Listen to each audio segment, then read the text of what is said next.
안녕하십니까. 이리온 리서치입니다. 요새 하도 주식이 왜 오르냐 물어봤을 때 좀 가장 직관적으로 손쉽게들 많이들 답변하는 것 의견이 네. 결국 인플레가 생기면 돈값이 흔해져서 돈이 너무 많아져서 돈값이 별 볼 일 없고 그래서 금리가 낮으니까 네. 이걸 현금을 빨리 집을 사건 주식을 사건 뭐 금을 사건 뭘 사건 뭐 비트코인을 사건 이렇게 해서 돈이 들어오는 거다 이렇게 좀 쉽게들 얘기를 하시는데 이렇게 단순하진 않잖아요. 인플레라는 게. 그렇죠. 특히 글로벌하게 봤을 때 미국은 좀 더 가능성이 있는 것 같은데 우리나라 같은 경우에는 2021년을 바라봤을 때 인플레 기대가 좀 생기기 만만치 않은 상황이라고 우영 연구원이 제게 얘기했는데 맞나요? 네, 기대하는 기대 인플레이션이라든지 지금 소비자들한테 서베이를 했을 때 향후 물가가 어떻게 될지에 대해 물어보면 이제 물가가 좀 오를 것 같다고 답변은 하고 있어요. 근데 실질적으로 제가 생각하기에는 올해도 그렇게 물가가 빠르게 올라오긴 좀 만만치 않다라 보고 있습니다. 네, 말씀해 주셨다시피. 그런데 그 이유 좀 들어봅시다. 시작하시죠. 네, 12월 31일에 발표된 지표 소비자 물가고요. 이때 12월 지표랑 2020년도 연간 지표가 나왔습니다.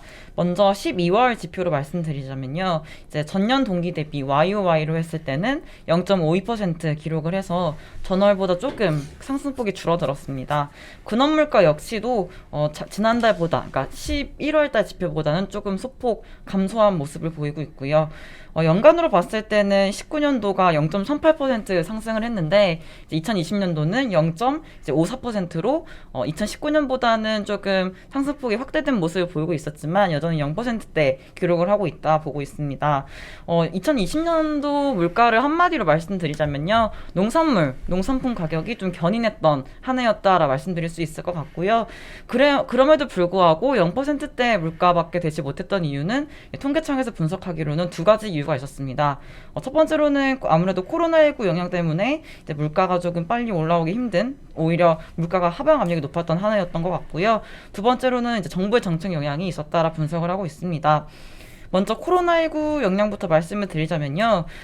글로벌 수요가 이제 아무래도 감소를 하면서 국제 유가가 빠르게 하락을 한 바가 있잖아요. 그래서 유가가 하락을 함에 따라서 이제 한국 국내 석유류 가격이라든지 이제 또 석유류와 연동된 도시가스, 공산품, 공업 제품 같은 가격이 좀 많이 하락을 했습니다. 그래서 이러한 부분들이 조금 가격 하방 압력을 높이는 요인을 작용을 했고요. 2020년에 그랬던 거고. 네. 반대로 그것 때문에 유가 같은 게 낮았던 게 반영되는 2021년에는 아까 결국 수요 쪽 인플레는 잘 안 나겠지만 네. 이쪽 발에서 인플레 기대는 좀 생기지 않겠어요?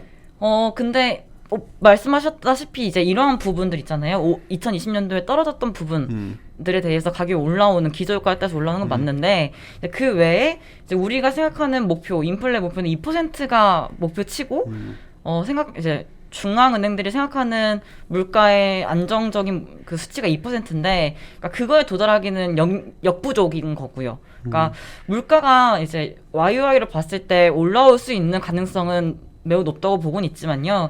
이것들이 이제 폭발적으로 중앙은행이 생각하는 이제 안정적인 물가 수준으로 올라오기에는 여전히 조금 그 상방 압력을 주는 요인은 좀 없지 않을까, 모멘텀이 부족하지 않을까 보고 있는 건데요.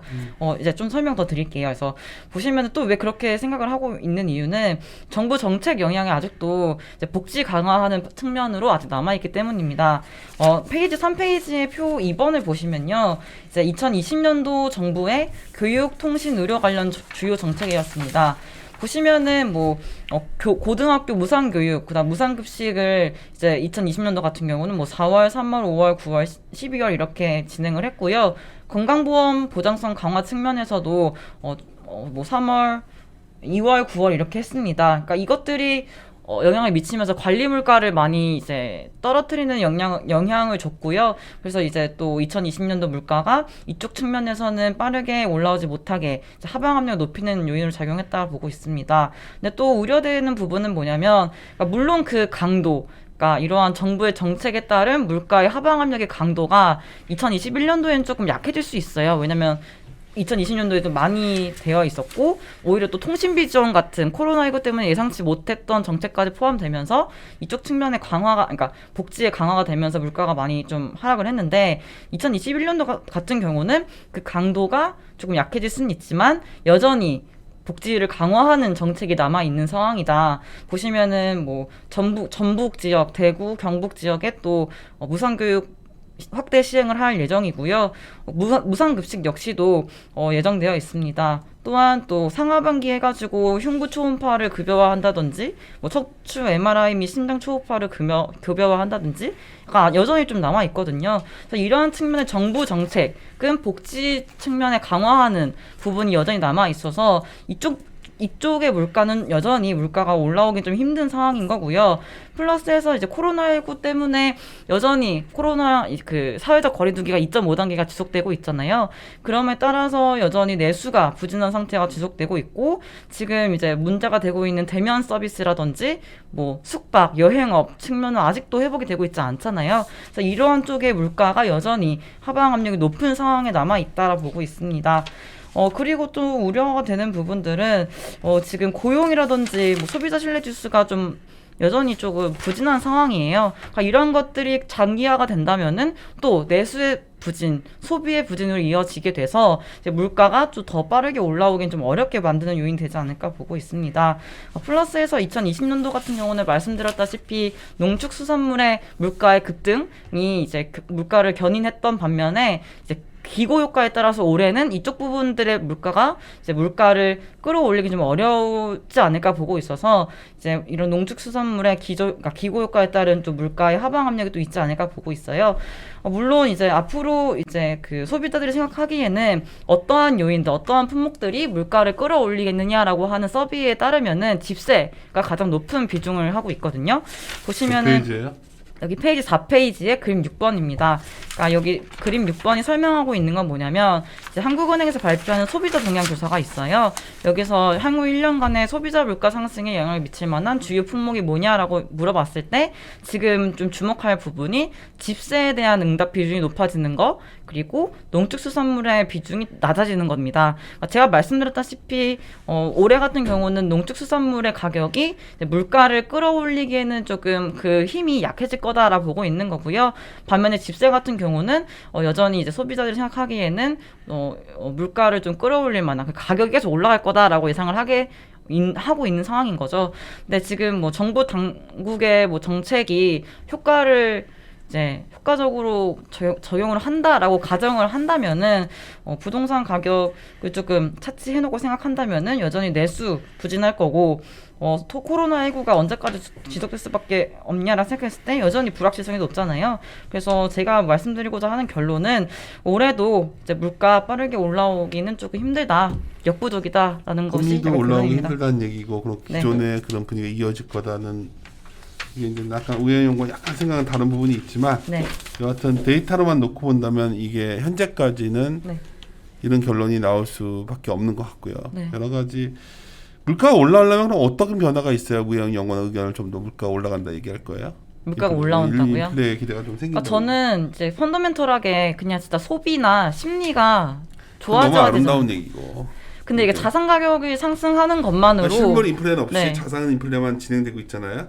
이 자산 인플레가 이제 어떻게 본다면 좀 더 확산되는 국면이 와서 여러 가지 그런 비용 코스트 쪽에 부담을 주는 인플레 기대가 생겼을 때 그런 것도 가능한 거 아니에요? 뭐 그런 건 아닌가? 아니요. 그러니까 물가를 말씀해 주셨다시피 물가를 상승시킨 요인은 뭐 두 가지로 생각을 할 수 있잖아요. 공급 측면이 있을 수 있고 수요 측면이 있을 수 있고 그러니까 말씀해 주셨던 부분들은 뭐 국제 유가라든지 이러한 공급 측면 또는 자산 가격이 상승함에 따라서 이제 뭐 이러한 자산들의 가격이 따라 상승함에 따른 또 물가가 상승할 수 있는 가능성은 있지만 뭐 이러한 것들이 실질적으로 그러니까 생각했을 때 물가라는 게 서로 이제 많이 사고팔고를 많이 해가지고 돈이 순환되면서 그러면 금리가 올라가잖아요. 그럴 때는 경제가 좋아지는 금리 상승이고 물가의 상승이고 경제 실물 견해는 그냥 그렇고 돈이 안 도니까 지금 물가가 이 모양인 거 아니에요. 지금 다들 이런 상황인데 자꾸 뭔가 돈이 많이 풀려 있으니까 이게 다른 자산 지금 인플레는 실물은 안 나오고 있지만 자산 가격 인플레는 나온 상태고 이게 좀 더 확산되는 형태가 나서 누구나 올해 커머디티 가격을 얘기 많이 하거든요. 이쪽이 자기 요구. 예를 들어서 아까 부동산도 많이 올라가면 예를 들어서 세금 뭐 임대료 같은 것도 많이 올라가는 거 아니에요? 그 월세 네네. 같은 것들도 네네. 그런 소위 비용 측면 쪽이 올라가는데 또 그런 것들이 이상하게 자극되고 그러면 금리도 자극이 온단 말이에요. 그런 상황도 올 수 있는 거 아니에요?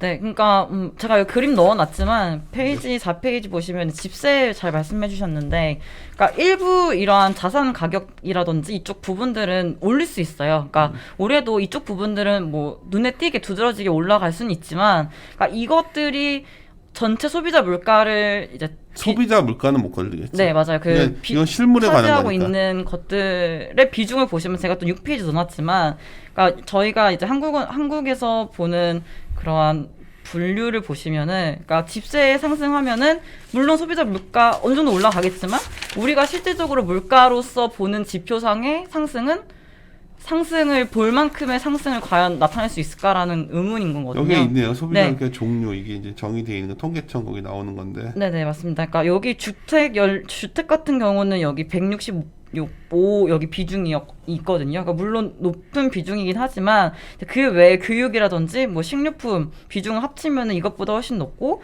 그러니까 이 그 외에 애들이 물가가 빠르게 올라오기 어려운 상황이 있는데 이제 그런 한 부분의 상승만으로 지표상의 상승은 확인하기 어렵다는 거죠. 그러니까 집세가 상승할 수는 있어요. 그러니까 이거 상승하면서 물가를 상승시키는 요인이 될 수는 있지만 전체적으로 봤을 때 그렇게 물가가 인플레가 나타나고 있다라고 확인을 할 만큼 물가를 상승시키긴 힘들지 않을까라는 게 생각이거든요. 그러니까 뭐 이해를 다시 제가 말씀 잘 하는지 모르겠지만, 그러니까 집세는 오를 수 있고 월세, 전월세 오를 수 있지만 이러한 것들이 실질적으로 소비자 물가로서 확인을 하는 거는 어렵지 않을까라는 거예요. 그건 네. 저도 동의하는 부분인데. 네. 궁금한 건 물가로 인한 어떤 물가가 올라가는 게 이게 경기가 좋아져서 오르는 거냐 네. 아니냐가 일단 판단이 돼야 될 것 근데 같고. 만약 지금 막 물가 계속, 그러니까 뭐 전월세가 미친 듯이 올라가지고 다른 또 뭐 원자재 가격이 미친 듯이 올라가지고 상승을 한다고 한들 이 물가 상승을 과연 긍정적으로 해석할 수 있냐라고 하면 아니잖아요. 그러니까 지금 경기도 좋지 않으니까요. 긍정적 물가 상승이 올 것 같지는 않고. 네. 그건 아름다운 그림이니까 이제 쉽게 주식 사이드에서는 성장주에서 가치주로의 순환이 나오면서 네. 그게 끌고 가는 소위 그 가치주 주도 상세도 나올 수 있다고 얘기하는 사람들은 결국 인플레 기대가 생기고 돈이 아름답게 순환되는 걸 꿈꾸는 거고, 네.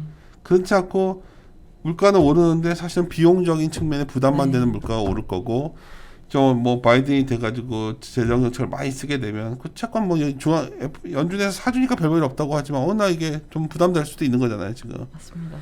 우리가 이제 요즘 들어서 우리가 불과 한 2년 전에 MMT라는 거 얘기 나왔을 때는 저 미친놈들 아니야 그랬었는데 네.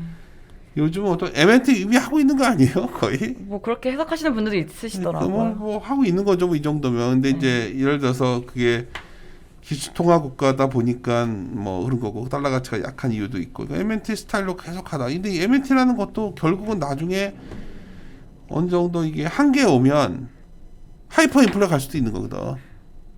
그러니까 예를 들어서 극단적 사례지만 여러 가지 이제 오늘 뭐 우연히 연구가 앞으로 1년 시작하는 오늘 첫 저와 녹음한 거니까 제 궁금사항은 그쪽에 있거든요. 인플레도 나눠서 좀 봐야 되고 여러 가지 그런 가능성. 재정 정책을 너무 무조건 좋다고 하는데 재정 정책을 쓰는 순간 구축 효과도 나올 것이고 쓰는 만큼 또 국채를 누군가 사줘야 금리가 안 올라갈 것이고. 근데 다들 너무나 쉽게 이제 연준에서 다 해줄 거야 이런 믿음 속에 있는데 그럴까? 그리고 다들 그러다 보니까 달러 약세를 점치고 있는데 과연 2년 연속 달러가 약했는데 올해도 또 약할까? 그러려면 다른 나라 하나하나 뒤져보다 보면 이런 여러 가지 질문거리가 많아지고 있는 시기니까 오늘 뭐 하여튼 이게 올해 굉장히 중요한 변수 같으니까 잘 좀 추적해줘요. 네, 그러니까 저는 궁금한 게 그런 거예요. 그러니까 과연 그런 자산 가격이라든지 그러니까 공급 측의 물가가 상승을 해서 뭐 목표치에 달성한다고 했을 때 이게 의미가 있냐 했을 때는 좀 아닌 거고, 그러니까 제가 생각하는 그거예요. 그러니까 연준이라든지 한국은행이라든지 목표치 물가가 있는데, 그러니까 이거는 엄연히 봤을 때 뭐 한 수치를 정해놓은 수치지만, 그러니까 이게 도달하기 위해 오는 과정을 봤을 때 제가 앞서 말씀드렸다시피 좀 긍정적인 방향성의 물가 상승이 와야 되는 거고, 그러니까 물가를 봐야 되는 이유는 연준이라든지 한국은행이라든지 중앙은행이 긴축으로 언제 돌아설지를 약간 좋아져서 시그널을 봐야 되는 거잖아요. 그러니까 그런 요인으로 보는 거잖아요. 물가가 높아지는 거 자체를. 근데 말씀해주셨던 이런 자산 가격이 오르고 공급 측면에 물가가 올랐을 때 연준이라든지 중앙은행이 뭐 행동에 취하진 않을 거란 말이에요. 이런 식으로 물가가 올랐을 그게 때는. 연준이 그걸 통제를 못 하고 있는 걸 수도 있잖아요. 아, 뭐 물가를 이렇게 하는 네, 거예요. 그러니까 연준이 원하는 거는 아름답게 경기가 좋아져서 네. 수요가 살아나가지고 네. 그리고 돈이 도는 현상이 나와서 인플레가 좀 나더라도 용인하고 있다가 나중에 금리를 올리겠다는. 근데 경기 상황이 안 좋았을 때 물가 이렇게 오르다 보면은 그게 터지는 순간 또 다시 꼬꾸라지고 물가 다시 떨어지고 이러한 거 아닐까요? 그래서 그럴 수도 있고 이제 여러 가지 경우에서 생기는 네. 거죠. 이제 그래서 하여튼 올해는 제가 코스트가 뭔지를 많이 뒤져보고 싶거든요. 세금도 올라갈 네. 것 같고. 왜냐하면 기업 이익의 기대감이 높기 때문에 이 나는 사실 어차피 주식 사이드 쪽을 많이 보는 사람이니까 이 실적 추정치의 기대감이 높은데 이 기대값들이 높은 거는 2020년에 여러 가지 비용 코스트가 낮았기 때문에 가능했던 게 있어요. 상품 가격도 낮았고 네. 뭐 심지어 판관비도 줄었고 네. 뭐 사람을 좀 줄여도 별 문제 없었는데 이런 부분들이 과연 백신 개발과 함께 좀 더 정상화에 다가서게 되면 네. 어떤 효과로 올까? 이러다 보면 이제 다 모아지다 보면 그게 이제 인플레 기대, 금리 이걸 모아지지만 사실 그 과정에 놓고 보면 그런 변수들이 상당히 기업 실적에 영향을 크게 줄 것 같다는 생각이 있어서 네. 여쭤본 거니까 오늘 하루에 다 우리가 풀어낼 수는 없고 네. 고민해 봅시다. 근데 기대 인플레가 확실히 높아진 건 맞아요. 그러니까 재밌는 얘기 BEI를 해줄까요? 보면은 그때 내가 오늘 화장실에서 우리 채권 하여튼 우리 회사에 잘하시는 분이랑 네. 있다가 그런 얘기를 했어요. 둘이서 우리가 작년에 어느 시점에 미국 국채 10년 1.5 간다고 하면 너 미쳤냐 그랬었어요. 네. 지금 1.5 얘기해도 그럴 수 있다 하는 분위기잖아요. 뭐 아직은 룸은 많이 남아 있지만 많이 남아 뭐 있지만 하반기쯤 아직도 되면 1% 미만에 있지만 될 수도 예를 들어서 있죠. 그런 생각들을 하는 것 자체가 뭔가 사람들 마음속에 아주 사소한 연준 의원이 말 한마디만 약간 미스해도 엄청난 영향을 줄 수도 있겠다는 생각도 들어요. 실제 금리를 올리는 거는 한참 뒤의 얘기인데 네. 23년까지 금리 안 올리니까 무조건 이거는 구조적 저금리다 이렇게 얘기할 수는 없다는 거죠. 제 말은. 그러니까 여러 가지 연준이 그리고 통제를 과연 언제까지 할 수 있겠는가에 대한 고민. 왜 재정 정책을 시작하기 때문에. 네.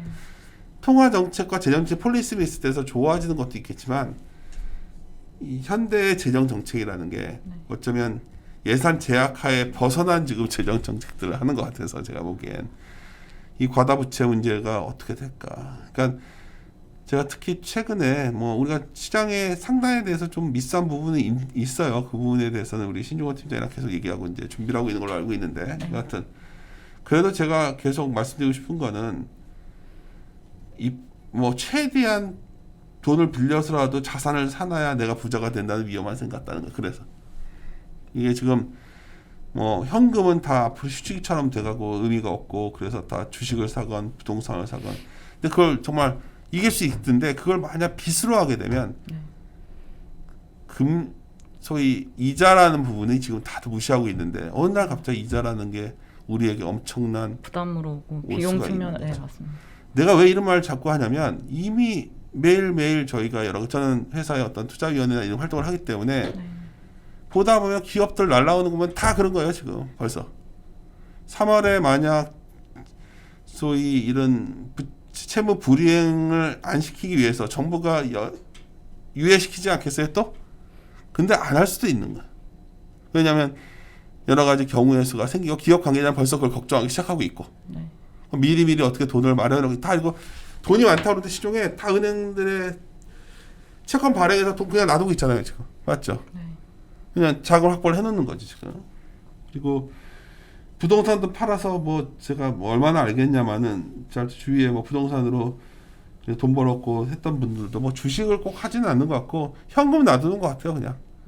그 사람들이 바보들이어가지고 인플레로 녹아날 것 같은데 빨리 뭘 사야지 이러지 않고 있고 오히려 현금이 필요한 시대가 오는 거 아니야? 뭐 이런 얘기를 할 정도로 지금 그러고 있다는 것도 알고 계죠. 너무나 쉽게들 요즘 인플레이션이 날 거니까 빨리 뭐든 사야 돼. 막 마치 무슨 초를 다투듯이 이러고 있는데 굉장히 이거는 극단적인 위험, 어떤 네. 그런 편향성에 있는 것이 아니겠는가 하는 생각입니다. 괜히 나 혼자 떠들었네. 듣고도 싫어더라. 마무리 짓고 앞으로 그런 주제들 좀 많이 파해줘요. 네, 네, 마무리 짓도록 합시다. 네. 함께 고민하시죠.